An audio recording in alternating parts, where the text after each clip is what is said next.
Ladies and gentlemen, it's that time again, tax season.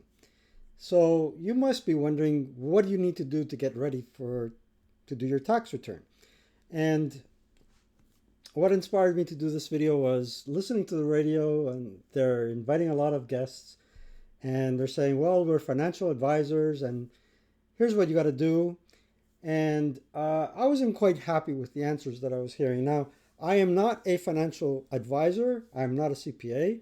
Whatever I did learn about taxation was purely self-learned. So I invite you to listen to my advice because I do have 20 some years in experience preparing income tax returns. I was in practice for the longest time at H&R Block, and then a few years at Deloitte and E&Y. They were my former employers. Um, don't take this as tax advice. Do take it as some learning, and do your own research at the end. But I hope you will find this video useful. So I'll turn off my video capture and we'll take a little journey together. So, with no further ado, right, here we go. So the best approach you can take in terms of getting organized is getting acquainted with the tax situation that you have. And there are, I would say, 5 different levels of complexity with respect to taxation. I'll start with the simplest and most easy thing you can do, or the most easy situation you may be in. You might have a few sources of income and deductions and credits. In addition, the income sources that you may have may be non-taxable. For example, there's workers' compensation, there is social assistance, and usually what happens with those sources of income is you declare them as income and subsequently um, deduct them as a deduction. Uh, and in terms of credits, uh, you could have your basic credit, which is standard for mostly everybody under a certain tax bracket. You could have credits for your contributions to the Canada or Quebec pension plan or your premiums paid for employment insurance. So if all the sources of income that you can imagine having amount to less than three or four, meaning taxable or non-taxable benefits, income from employment, or social assistance, or um, workers' compensation, you could probably do your taxes yourself, and you will realize this at the end of the video.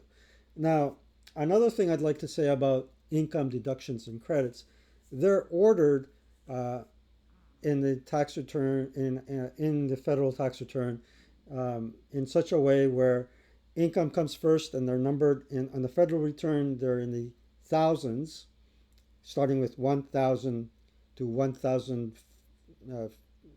15,000. All right, and that's where your income sources are in. On the Quebec return, they're numbered in the hundreds. So starting with 100s for income, the 200s or the 20,000s on the federal are your deductions, and your non-refundable credits are in the 30,000 to on the federal and 300s on the Quebec return. So 1, 2, and 3: income, deductions, non-refundable credits. Uh, the next higher complex situation you can be in is having employment income and investments. So with employment income, you could have a T4. You could have a T4 with employment expenses. That's a little bit more intricate. And then with investment income, um, the situation is a little bit more detailed, and you have to uh, really know the source of that investment income. Does it all belong to you? Do you share it with your partner, etc.? Now, the mid range income tax return, I would say, is one involving rental income. The next higher bracket is a business. And the most complicated that I find is when you have foreign sources of income. And the foreign source could also be domestic, meaning that you have foreign assets held in Canada or abroad, or you're in a situation where you did part of your work abroad and part of your work in Canada. And that's where the most complicated form of or situation, tax situation could be in. And in terms of preparing for that, you should have seen an accountant or CPA prior to your foreign assignment and after. So let's look at that in more detail. And by looking at these situations, you'll probably get a checklist of what you need in order to prepare for tax preparation, for your income tax return preparation. So let's start with the first one. Few sources of income deductions and credits. I'm going to reiterate. So if you got social assistance or workers' comp, you're probably going to need a T5007. If you're Quebec, it will be a T5007 and Releve 5. And that will be issued with you in the rest of Canada, meaning in any province other than Quebec. It will be issued by the federal government, Services Canada. But in Quebec, Quebec issues both the federal and the Quebec form. Your employer should issue you a T4. You should have, and if you didn't, don't feel bad. It could be good for next year. Either contributed to your employer RSP or to an individually held RSP throughout the year between March and December, or in the first 60 days of 2026. And those would constitute two different slips, not one. And some issuers can put it in under one slip. But in any case, what you typically are looking for these days is a PDF because nobody issues any paper. Now, in this, if you're in this category, you're most likely going to have medical expenses, and that should include private insurance premiums paid by you. And here in Quebec, we have a special situation with Box J, which typically represents at a minimum a medical expense for Quebec. If you're paying to the Quebec drug insurance plan too, those premiums can be considered medical expenses as well. Donations. Now, with respect to medical expenses, you have to exceed a certain threshold before they can be considered deductible. So the threshold is about 3% of your net income, up to a maximum of around 2,400. I'm just saying the figure off the top of my head. So that's medical expenses. So if you don't have a certain amount of medical expenses, or your accountant says you can't put them in, you may be able to carry forward a portion to the following year, because you can take the medical expenses for a 12-month period ending in the taxation year, not necessarily during the calendar year. Donations are always good provided you're taxable. So if you are taxable, meaning you're making above and beyond the first tax bracket in terms of income, the donations is a non-refundable credit that reduces your taxes up to a certain extent. If you're a student, you're looking for the T2202A, so you can declare your tuition fees. With your tuition fees, you can either elect to carry them forward, or if you have a very loving and supporting parent that was paying your tuition fees and paying for room and board, you can help your higher income parent offset their taxes by transferring a portion of your tuition fees to your parent. However, and there's a big however, if the student is taxable, regardless of who pays the tuition fees, the student has to reduce their income to zero before they can transfer any portion to the parent. Let's go to another slide. And this, remember, as we progress through this presentation, we're going to increasingly more complicated tax situations, more involved. Um, so your checklist will increase, and the likelihood that you'll probably need a CPA is more likely. Employment income with investment. So in addition to your T4, in this case, if you were fortunate enough to make some money on the market or have some savings outside of a TFSA, then investment income is taxable, and you should be looking at getting your investment package from your bank or investment firm. Most investment firms or wealth management institutions issue to their affluent clients a very simple guide that tells you how to declare your investment income. They do this as a service to help you uh, help you facilitate your income tax return preparation and to avoid nasty surprises.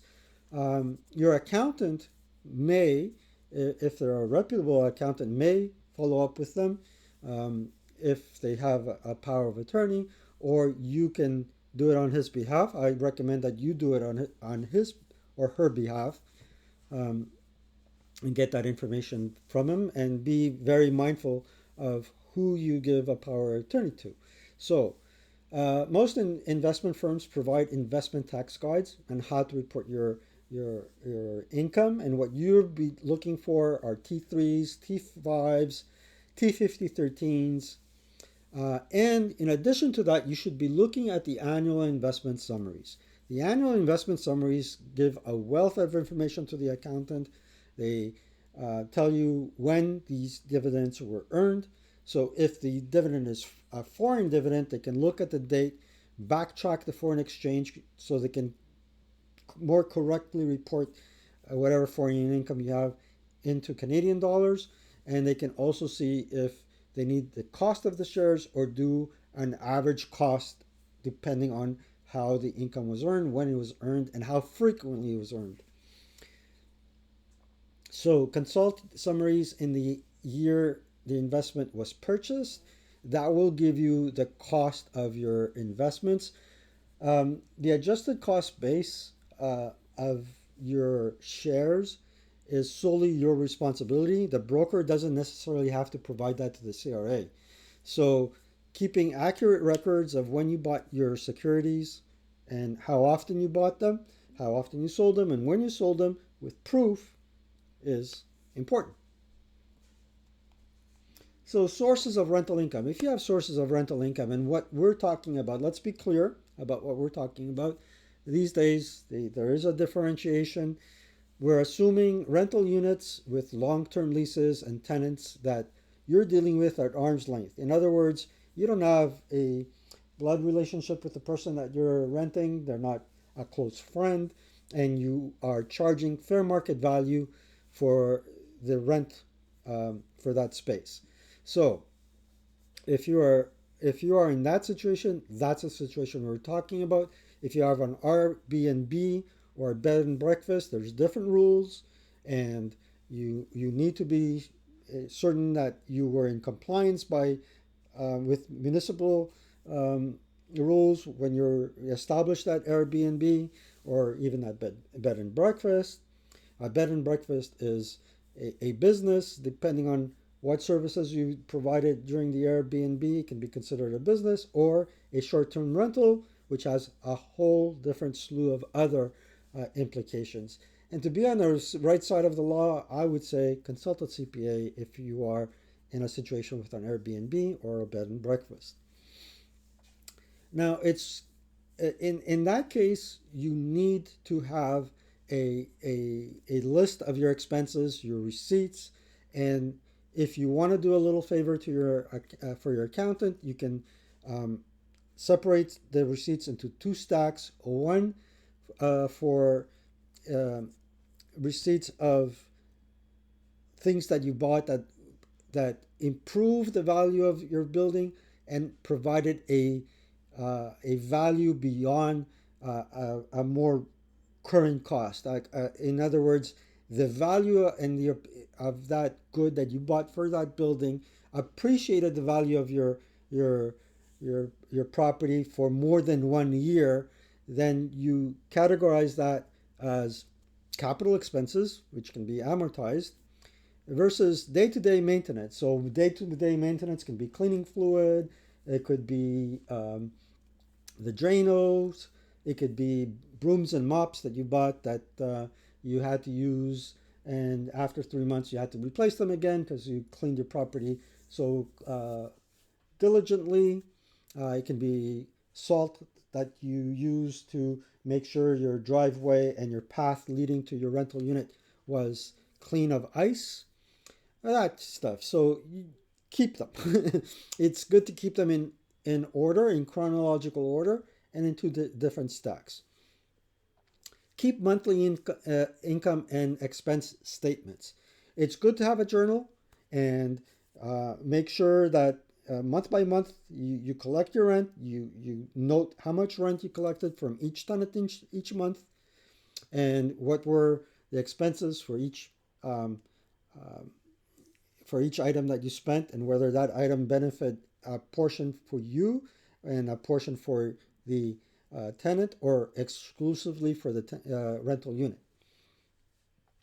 Incidental costs like legal fees for evictions, drafting of leases, accounting costs um, can also be included in your expenses, and your accountant would know how to handle those costs. Now we're getting into more meaty stuff. Business income. Now, with respect to business income, on accounting, there's no substitute for accounting acumen. And what I mean by that is that it's great that you're running a business, but you need to keep track of your ins and outs, your expenses and your income.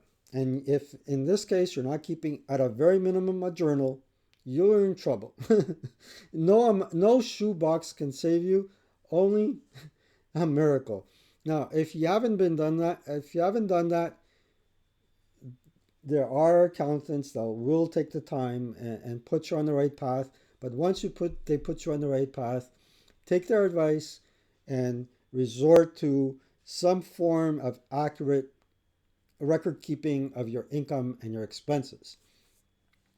Um, and the other reason why it's important to do that is because at the moment that your revenues exceed 30,000, you'll be liable to collect GST and QST or PST and GST HST, depending where you live in Canada, and remit that to the tax authorities. And depending on how much money you're making, how successful you are, you might be liable to remit quarterly, biannually, or annually. So it's very important that that is being done. Uh, Again, purchase of equipment and assets that have a value exceeding a year, you need to account for separately, because chances are, for example, equipment are most likely to be depreciable assets, whereby your accountant will not be able to take the full cost of that equipment. They could under something called accelerated depreciation, but I don't see the value of accelerated depreciation. I like to use the traditional declining balance method and claim depreciation annually. And what that does is that if for any reason you sell the asset at at a greater value than you originally bought it, you might have a capital gain. You might have to account for the depreciation that you claimed in previous years as recapture and add that portion back into income. So you can imagine if you depreciated the asset fully in 1 year and subsequently that asset appreciated in value, in the year that you sell that asset, you'll have a capital gain in addition to um, recapture of the previously claimed depreciation. The other thing that can happen is if you liquidated the entire class, meaning you sold all the assets in that class, what can arise if you sold it or got rid of it at next to nothing would be a terminal loss, which is a deduction. And it's a deduction that people ordinarily I don't wish for. If you used your automobile in the course of gaining employment income, you need to be able to account for your mileage for business versus total use of your automobile. You'll need to have your gas receipts, your maintenance receipts, your license and registration costs, changing tires, and that's intuitive. Everybody can relate to what an automobile expense is. Office and the home expenses, it's a little bit more gray because you need to establish what portion of your home you used exclusively for business, because that's the only portion that the CRA and Revenue Quebec will allow. If you inadvertently put more than the ratio, the acceptable portion to them, they will disallow those deductions. And the deductions are pretty straightforward. They're listed on the T2125 form. So you read that and you have a checklist there. Goodwill. Goodwill is something that almost everybody overlooks. However, if you read the CRA guide for business, you'll realize that goodwill is expected to be a attribute for every business. And what goodwill is, it's, let's say you bought a client list. That's the easiest example I can give you. You bought a client list for your business off a competitor for $60,000, and in addition, you made him sign a non-competition contract that he won't compete with you within a certain range of mileage or kilometers within your area. That is all legal, and the cost of the contract, the cost of the client list that you bought from your competitor could be considered goodwill.